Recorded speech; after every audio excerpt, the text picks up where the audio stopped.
Stories of the Companions, Chapter 11, T. Husayn's zeal for knowledge. Husayn radiallahu anhu was 1 year junior to Hassan, his brother.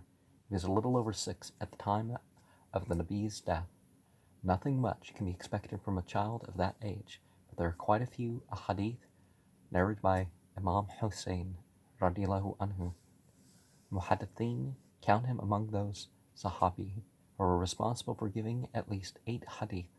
Husayn radiallahu anhu narrates that I heard the Nabi sallallahu alayhi wasallam say, each time a person recites, Inna lillahi wa inna alayhi raji'un, when he recalls or is otherwise reminded of an adversity previously met by him, he receives a reward from Allah, as good as he would have at the time of actual infliction.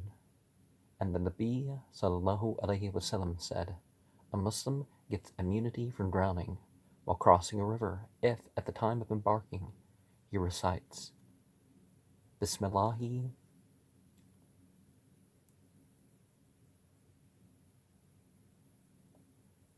Majraha Marmuru Saha Inna Rabbi Laghafurur Rahim.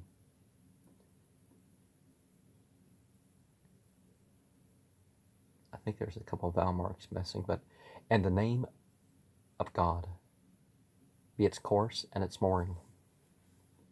My Lord is surely the most forgiving, most merciful. Surah 11, ayat 41.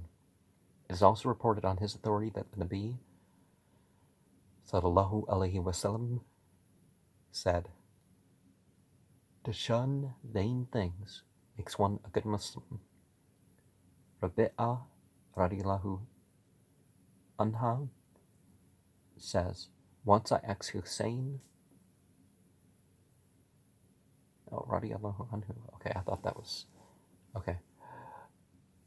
Once I asked Husayn radiallahu anhu if he remembered any incident in the life of Rasulullah sallallahu alayhi wasallam. He said yes.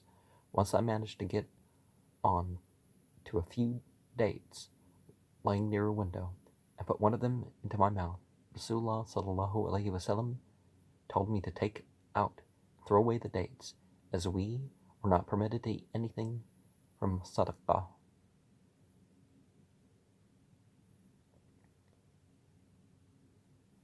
Husayn radiallahu anhu had gone on foot 25 times for pilgrimage to Mecca. He was very punctual in fasting, saying nafil, voluntary, salah, and spending on the poor. Note, you find quite a few Sahaba narrating many sayings which they heard from Rasulullah sallallahu alayhi wasallam in their childhood. Mahmud ibn Rabi' radiallahu anhu was only 5 at the time of Rasulullah's death. See, what I remember from that age is Van Halen and Guns N' Roses videos. Well, I think there was one Guns N' Roses video, but, I don't really have any useful knowledge, I think, that I can recall from that age. He says, once Rasulullah sallallahu alayhi wasallam came to our house, and we had a well inside the house. He filled some water in his mouth from that well, and then squirted it on my face. I shall never forget this incident. We're in the habit of engaging our children in idle talk, confusing their minds by telling them fictitious stories and frightening them with the giants and the jinns. If instead we induce them to read the lives of the great men of Islam, narrate to them the stories of the pious people, and warn them of the consequences of Allah's disobedience, they may be greatly benefited in their life in this world and the akhirah. In childhood, the memory is at its best. Anything memorized at that time is seldom forgotten. If children are made to memorize Al-Quran, they will be able to do so very easily and quickly.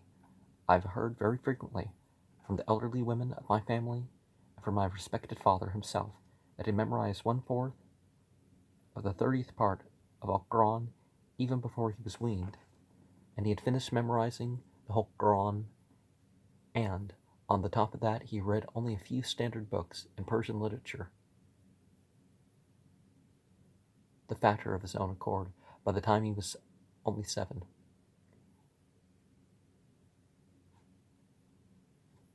He once told me, when I had finished memorizing Al-Quran, my father required me to repeat the full Quran once daily, and permitted me to play for the rest of the day. I used to sit on the roof of the house, being summer, and start reading Quran just after Fajr. I would have finished the whole of it in about 7 hours. I then had my lunch. In the evening I used to get lessons in Persian, though it was not compulsory for me. To this routine I stuck for a full 6 months.